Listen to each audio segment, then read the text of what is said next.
Vous présentez. C'est Madame Diane Sow, directrice générale de la Est-ce que vous pouvez revenir aujourd'hui sur vous la êtes venu sur une quintessence? conclave. Allez, Je suis en train de poser une question.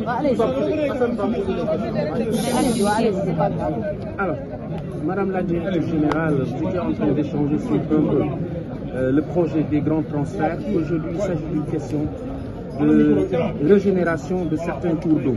Est-ce que vous pouvez revenir sur ces grands points que vous avez eu à échanger avec les acteurs?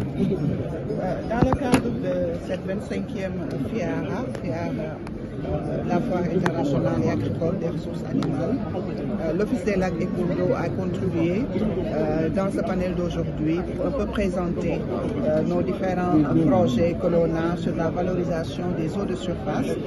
Ces eaux de surface aujourd'hui qui constituent une problématique parce que dans la plupart il y a certains plans d'eau aujourd'hui d'où l'écoulement n'est plus pérenne. Donc notre objectif majeur, c'est de favoriser la pérennité de cet écoulement à travers des aménagements que nous faisons sur ces plans d'eau, mais aussi sur des bassins qui se sont fossilisés actuellement avec l'aridification, avec les phénomènes climatiques. L'eau ne coule plus dans ces zones-là, dans ces bassins versants.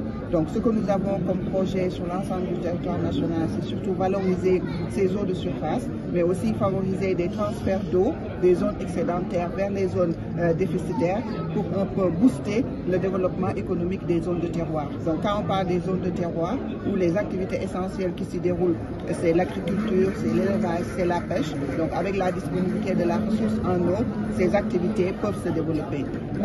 Pour enchaîner un peu, nous avons des projets sur l'ensemble du territoire national qu'on a pu scinder en pôles, en conformité avec la nouvelle vision de nos autorités, développer les pôles territoires. C'est à partir de ça qu'on a pu regrouper nos projets par zone. Là, actuellement, on met en œuvre dans la zone centre qui polarise 3 régions, Kaolack, Kaffrine et Fatick. On met en œuvre le Promoren, le projet de mobilisation des ressources en eau du Nani-Jabolon. Juste pour vous donner un exemple sur la contribution de l'OLAC à la souveraineté alimentaire, ce projet permet de mobiliser 46,6 millions de mètres cubes d'eau et la mise en valeur possible en terres agricoles, c'est 12 000 hectares en double culture. Donc, ceci permet de développer l'agriculture, un peu de favoriser la diversification des spéculations et un peu d'atteindre cette souveraineté alimentaire. Là, c'est juste un exemple dans la zone centre et c'est ces réalisations-là que l'on fait sur l'ensemble du territoire national pour favoriser un peu le développement des activités du secteur primaire. Justement, vous avez été interpellé par rapport aux intempéries, aux inondations. Vous avez fait référence à la DPGI. Les inondations, la contribution de l'OLAC dans la gestion des inondations, surtout c'est au niveau des bassins versants. Parce que dans nos missions, il y a l'aménagement des eaux, des petits bassins versants, des bassins versants de ruissellement. L'objectif, c'est de retenir ces eaux-là qui s'écoulaient peut-être vers les villages ou bien vers certains territoires, provoquant des inondations. S'il y a des zones d'exutoire qui s'écoulaient peut-être vers les villages ou bien vers certains territoires, provoquant des inondations.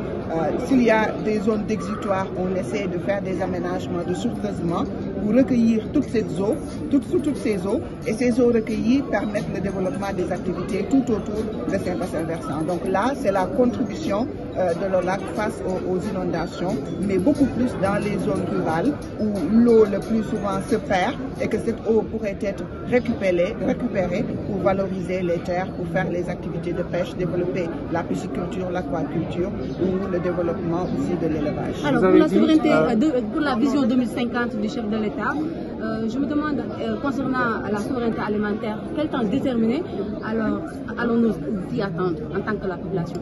Pour la souveraineté alimentaire, il faut s'y mettre dès à présent parce que nous, on est déjà là-dedans avec le Promoren dont je vous ai parlé tout à l'heure. Donc le temps d'exécution, c'est des aménagements, c'est 3 ans.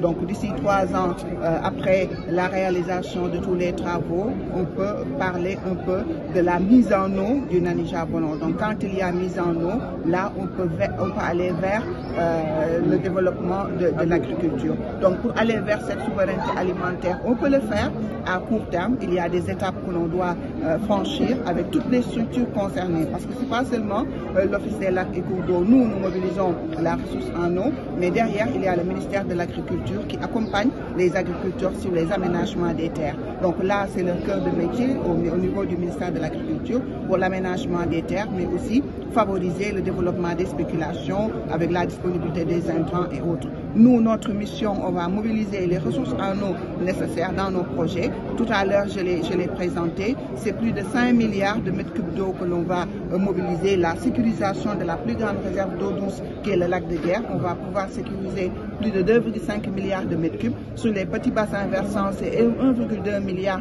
de mètres cubes d'eau et aussi d'autres petits bassins versants aussi où on peut aller jusqu'à 5 milliards sur l'ensemble de ces plans d'eau de surface. Juste pour vous dire qu'il y aura de l'eau disponible, de l'eau douce pour favoriser le développement de l'agriculture avec la vision, mais aussi avec l'intention des autorités et aussi les ressources qui vont accompagner ces différents projets-là. Je pense qu'on peut arriver à cette souveraineté alimentaire à court terme.